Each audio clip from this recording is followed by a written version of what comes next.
Rony, bora falar de hérnia. Vamos. Hérnia. Então são vários os tipos de hérnia, não? São.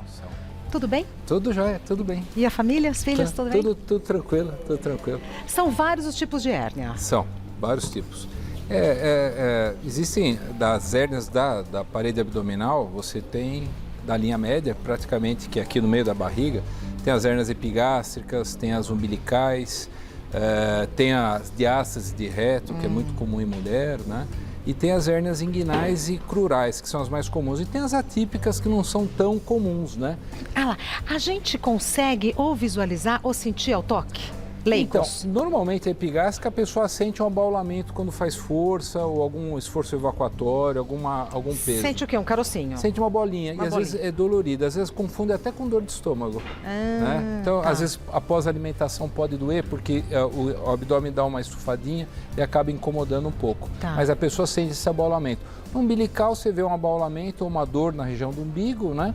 E nas inguinais, você vai sentir um abaulamento, ou não, ou dor aos esforços, né? Agora, femoral é difícil, hein? A femoral é mais comum em mulher, né? Não, é difícil da gente identificar. É difícil, porque ela fica num local bem no meio da coxa, e para você examinar, tem que saber, ela passa perto de uma artéria chamada femoral, e o médico tem que ir lá e colocar o dedo para sentir, examinar e pedir para fazer força. Mas muitas vezes esse diagnóstico, este sim, é importante fazer algum exame de imagem para auxiliar. Mas normalmente os médicos mais experientes, só de fazer o exame físico, ele consegue. Porque tem diagnósticos diferenciais, né? De gânglios na região, tumorzinhos, né? Aneurismas, né? Que é a dilatação dos vasos. Tem várias coisas que são diagnósticos diferenciais. Quando você tem dor nessa localização, é sempre bom fazer um exame de imagem. Vamos aos mitos e verdades? Vamos. Dr. Nelson Libonet, mito ou verdade que o esforço intenso pode ter relação com o surgimento das hérnias? Sim, pode. Quando você faz muita força, né, você acaba forçando a região da parede abdominal, e essas hérnias nada mais são do que a passagem de um conteúdo que está dentro do abdômen para fora. E é exatamente onde o músculo não cobre essa área, tem um tendão. Então ali é um limite, é um tecido, né? Se você colocar muita força ali naquela região, aquilo meio que se separa, rompe e dá o surgimento. Esgarça. E se tiver um orifício natural ali, que passa alguma outra estrutura, isso pode acontecer e aparecer a hérnia também. É mito ou verdade que hérnias não causam dor? Não, isso não é verdade.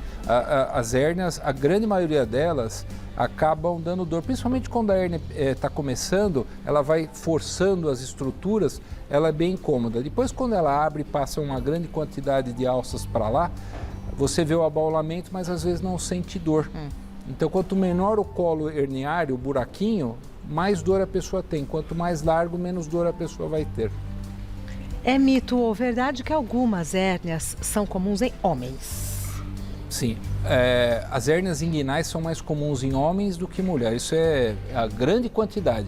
Então existe a hérnia direta e indireta. A indireta é quando passa o conteúdo do intestino pela região inguinal. Se a gente olhar ali, é onde é a descida do testículo na infância, porque até o 7º mês ainda o testículo está dentro do abdômen, ele vai descendo no 9º mês da gestação para a bolsa escrotal. E ali fica um pertuito que até 1 ano de idade pós-nascimento, que ali ele vai obliterar, e algumas pessoas ficam com ele aberto. Então às vezes passa o conteúdo por lá, então a gente chama isso de hérnia indireta. E as hérnias diretas são fraquezas da parede, e essas estão mais comuns, estão mais relacionadas ao esforço físico, na verdade. Que tipo de esforço físico? Musculação, por exemplo, ou trabalho muito pesado? Sim. Lógico que, por exemplo, as hérnias indiretas têm mais fator congênito, né? Então já tem mais uma flacidez, uma fraqueza. A indireta? A indireta. Agora, as diretas, que são só o abaulamento da parede abdominal, elas estão relacionadas assim ao esforço físico. Então depende muito do tipo de trabalho que a pessoa tem. E a mudança, né? Porque antigamente nós fazíamos esporte e complementávamos isso com a musculação.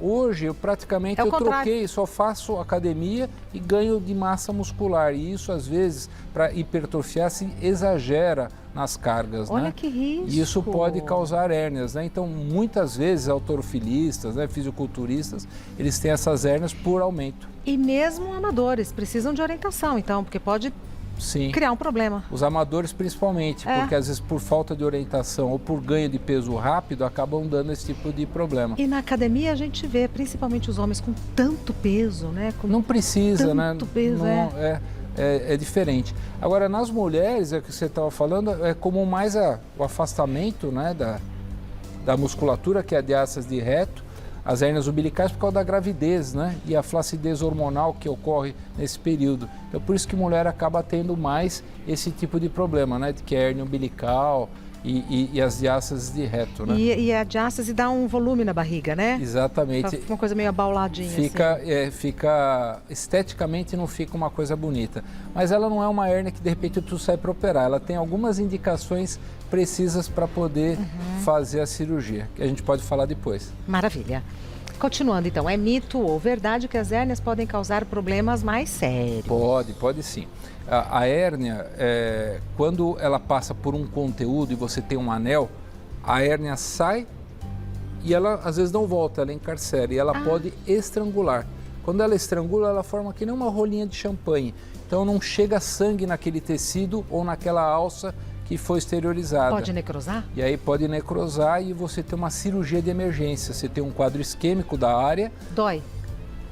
Não dói. Mas aí quando você vai examinar e já tem a complicação, na hora que você examina, já começa a ter o quadro de dor mais intensa e aí tem que operar de emergência, porque aí pode ter necrose, tem que cortar o intestino e religar. Então, uma cirurgia que poderia ter sido feita eletivamente, vira uma cirurgia de emergência, já com outras coisas agregadas, né? Continuando, é mito ou verdade que toda hérnia abdominal necessita cirurgia? Não, nem todas as hérnias, por incrível que pareça, né? É verdade, porque assim, a diástase de reto, tirando o fator estético, a gente tem operado diástase, por exemplo, se ela for muito grande, né? Se for uma coisa anatômica muito esquisita, se ela tiver, por exemplo, uma hérnia umbilical associada, aí ok, tá? Mas caso contrário, não. Aí essa imagem? Essa imagem, então, aqui é uma tela. Quando a gente faz correções, muitas vezes a gente tem que usar prótese e órteses, né? Que são as telas, que são derivados de petróleo, né? Que é o polipropileno. Tem as telas também absorvíveis, mas essas telas elas servem para evitar a recidiva, ou seja, você opera e depois de um tempo rompe, tá? Porque são áreas, principalmente na região inguinal, é obrigatório usar tela. Não tem como usar. Antigamente... Pode dar uma segurada mesmo, né? Físico o negócio. Porque imagina você estar de pé, todo o peso, todos os tendões acabam na região inguinal, bem aqui na região. Quando você faz força, esses tendões podem se romper. Então, quando você faz uma sutura, às vezes não aguenta. Então, quando você coloca a tela, o índice de recidiva, que era 15%, vai cair para 3%. Opa, diminui bem. A 1%. Então, você distribui o vetor de força. Então, hoje a gente sempre acaba usando telas. E faz lá pelo computador. A gente pode fazer pelo robozinho. Robozinho, né? isso. Principalmente para pacientes mais obesos, hérnias recidivadas, né, que foram operadas. Isso é imagem real? É imagem real. Dr. Libório trabalhando. Não, a gente trouxe só para ter uma ideia. Sim. É bem interessante porque para o cirurgião é muito confortável, porque você tem que trabalhar numa posição com o braço elevado e às vezes pacientes muito obesos ou recidivados, o tempo cirúrgico às vezes é um pouco longo. Então, com isso aí você ganha uma precisão, evita de ter lesões e por isso que muita gente prefere fazer cirurgia aberta, né? Que é abrir e cortar, né? Mas ela dá trabalho que precisa treinamento, precisa todo um investimento. Mas é a vantagem. E existe a cirurgia laparoscópica que também resolve o problema. Aí não precisa fazer só por robô. Robô são situações específicas. Então, aí depende da indicação. Independe da indicação. Então, cada um tem um jeito. Então, hoje, graças a Deus, com essas cirurgias você opera de manhã as inguinais e pode ir embora no final da tarde. Que maravilha! Volta, exatamente. E o retorno é rápido, a recuperação é rápida. Evita ficar no hospital, né? Sim, exatamente. Vários problemas. Agora, se você opera numa emergência... Aí muda tudo. Aí muda totalmente a configuração. Temos a imagem lá na tela, muito interessante. Sim. Muito interessante. Temos perguntas do pessoal de casa, um minutinho só. Lembrando que daqui a pouco vamos ter Daniel Atala, vai fazer o Tarô Responde, vai falar a cor da semana, o anjo da semana, uma entrevista que eu acho que vai ser muito interessante com o jogador Oscar Schmidt. Água de coco, caipirinha, cervejinha e tal, mas aí isso é para depois, né? Agora vamos falar de hérnia, perguntas do pessoal de casa. Primeira pergunta foi enviada pela Juliana. Eu tenho uma hérnia umbilical desde bebê e nunca senti dor. Agora... Estou querendo engravidar. A gravidez pode piorar a hérnia? Pode sim, porque vai aumentar a pressão abdominal e aí, de repente, pode não acontecer nada, mas pode ser que você tenha um estrangulamento ou encarceramento e ter que operar de emergência. E nunca é legal operar uma situação de emergência, uma grávida, né? Que corre risco o nenê e a própria mãe, né? Então, se ela puder entrar na gravidez sem ter problema, show de bola. Faz ultrassomzinho, vê se não tem pedra na vesícula, vê os exames para ver se não está com diabetes, vê a pressão alta, se ela tem ou não tem, para acertar tudo. Aí engravida sossegada. Sossegada. Tem uma gestação tranquila, né? Sim. E aí depois, quanto tempo demora depois que opera? Boa. Essa é boa. Então, se você opera, como vai demorar um pouquinho para a barriga crescer, mesmo que você opere e depois de um mês ela engravide... Tá tudo bem.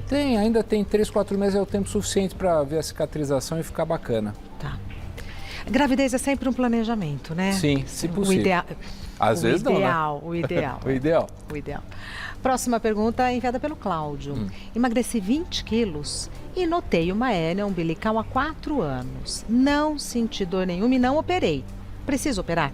Existe algum problema mais grave que a hérnia possa causar? É isso que nós comentamos agora. O ideal é sempre tirar do caminho. A hérnia umbilical ela pode encarcerar e estrangular, diferente das outras hérnias que a gente falou, como a diástase. E aí, se você vai deixando, aquilo vai aumentando, às vezes você precisa colocar tela, porque a tela aqui na região... piora. Na inguinal é obrigatório. Aqui, quando o buraquinho é muito grande ou você opera e recidiva, você tem que colocar. E aí vai começando a ficar mais complexo, sabe? Então, se puder operar, melhor. E às vezes você faz até com anestesia local e sedação. Não precisa nem às vezes fazer hack, peridural, anestesia geral. Às vezes você consegue fazer com um procedimento simples, uma coisa que vai dar um grande problema se ele não tratar, né? Sem dúvida.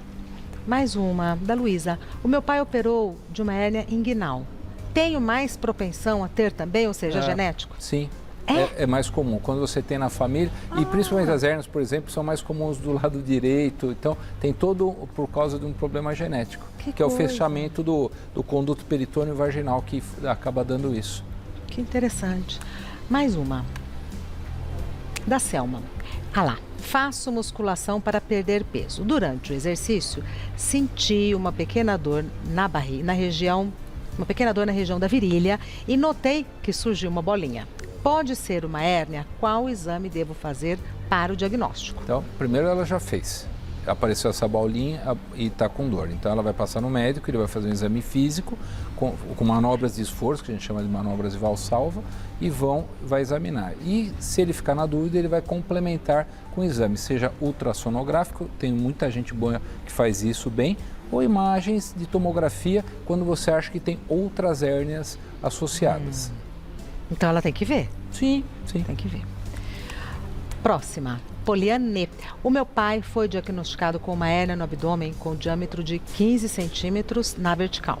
Ele tem 77 anos e é hipertenso. É preciso operar? Esse tamanho de hérnia é considerado grande? Eu acho que a hérnia, ele deve estar falando da diástase, que é quando o músculo se afasta. 15 centímetros. Não, porque ele falou de comprimento, não de largura, né? Aqui você vai ter 2 a 3 centímetros, mas 15 centímetros deve ser de comprimento. Ou ele está falando isso em relação à diástase, ou em relação a uma hérnia que ele já foi operado e é uma hérnia incisional, recidivou. E aí ele vai ter que, se for uma hérnia incisional, muitas vezes precisa operar, se for esse tamanho. Se for uma diástase de reto e ele só tiver com o abdômen protuso e tiver tudo tranquilo... Vai levando. Não precisa fazer nada de importante. Tá. Mais uma. Bastante pergunta, né? Yara, tenho uma hérnia no abdômen. O médico me recomendou uma cinta para evitar que ela salte para fora. Isso pode ser uma solução para não ter que operar? Então, a gente pode usar até essa faixa até para que ajude. Quando eu uso no abdômen é muito ruim porque você tira a contração muscular. Então, você vai perdendo o tônus, a musculatura vai ficando mais... frouxa. Isso é o que nós falamos no começo, quando aparece um buraco quando não tem a musculatura estriada em cima. Quando eu uso essas cintas, existe uma tendência a ter uma atrofia, então isso piora. Tá? Então, para um uso momentâneo para uma emergência? Ok. Nas inguinais, o pessoal chama isso de funda, usava muito antigamente. E é horrível, é muito incômodo. É uma cinta que vem como se fosse um punho e fica apertando a região inguinal. Credo. Tá, isso aí não vai deixar de aumentar, vai deixar de exteriorizar. Incômodo? É bastante Algum negócio incômodo. apertando Não, aqui. não é legal, né? Eu acho que hoje você tem técnicas bacanas, o índice de recidiva caiu bastante, as técnicas anestésicas também, então eu não tenho por que usar esse tipo de cinta, né? Maravilha. Prazer recebê-lo aqui. E um assunto tão interessante, né? Ah, sim. O doutor ia falar alguma coisa, diga. Não, nada, não. Abordamos bem o assunto? Não, tem muita, a gente pode Tem ficar... muito mais, Tem muito né? mais. Vamos voltar então com esse tema. Conversei com o Dr. Nelson Liboni, que é médico, cirurgião gastrointestinal, site clinicafactum.com.br. No YouTube é o mesmo endereço, canal Clínica Factum, e no Instagram, @Clínica Factum. E na última vez que estivemos juntos, eu lembro que o doutor comentou no podcast. Ah, sim, é. Continua? Tá indo bem, tá indo Tá bem. indo bem? É como que é? Clínica Factum também, o podcast? É a mesma coisa. Você entra no Spotify, vai ter outros também, outros canais. Sim. Mas vai estar lá e você acha e tem todas o que nós fizemos no YouTube é passado para o podcast. E tá bem bacana, tá indo gostoso. Que legal. Nós vamos fazer uma entrevista agora sobre doença inflamatória e semana que vem nós vamos falar sobre a importância dos transplantes. Como é que está o transplante no Brasil? Eu me lembro que eu estava... Que tema maravilhoso. Maravilhoso. Eu estava na Santa Casa, eu recebia muitas vezes transplante na UTI, essas coisas. E como era a felicidade de quem doava e quem recebe e como isso é mágico, né? E como é importante esse tipo de trabalho, tanto das equipes médicas, de enfermagem, do hospital. Sim. É uma coisa fantástica. É muita dedicação, né? Sim. Pode falar. E para quem não é da área, se colocar como doador, como doadora, né? Sim, O tempo todo. Desmistificar isso, Exato, né? Exato. Sempre que a gente faz matérias sobre isso, já fizemos aqui várias vezes, é sempre muito emocionante para quem doa, e para o doador e para quem recebe, né? Com certeza. Prazer em recebê-lo. Obrigado. E como é que está a Covid aqui em São Paulo, hein, doutor? Olha, o Covid agora, de uma maneira geral, ela já deu uma bela amenizada. Ela tem ainda um poder de transmissão grande, como qualquer outra doença viral. Ela já se adaptou, que é o modo operante dela. Quer dizer, antes eu sou muito agressivo e mato, hoje eu sou replicante e quero conviver com você. Né? Então, vai ser como uma gripe. Tá? Já estamos indo para essa fase. Sim, já estamos nessa fase. Eu acho que a vacina ajudou bastante, as medidas de proteção ajudaram bastante. Eu acho que as coisas ruins trouxeram coisas boas, né? A gente só fala do Covid, mas se você parar para pensar, no meu caso, em especial de trabalho, hoje eu consigo, por exemplo, dar uma receita digital. Eu demoraria anos estudando legalmente. Hoje, se você me pedir uma receita e eu te conheço e eu preciso que você receba essa receita, em vez de você vir no meu consultório, eu consigo fazer uma consulta online. Sim. Eu atendo muita gente de fora. Às vezes a pessoa, olha, eu queria tirar uma dúvida. É muito melhor do que por telefone. Eu concordo. Né? Os remédios, as vacinas mudaram, a higiene, as pessoas estão mais cuidadosas com a comida, com a mão. Se você olhar, mudou muita coisa. No meio de tanta coisa ruim, a gente também precisa, né? É que a gente só vê a coisa ruim. Pensar os pontos positivos. Mas muita coisa, mesmo as estruturas dos hospitais também mudaram, a maneira como foi cuidado, o uso de máscara, é bem interessante, viu? Concordo. Sempre um prazer recebê-lo. Claro. Um beijo para a família e parabéns para sua filha, que ela está arrasando, né? Tá. É podcast, é YouTube. Até breve, doutor. Obrigado.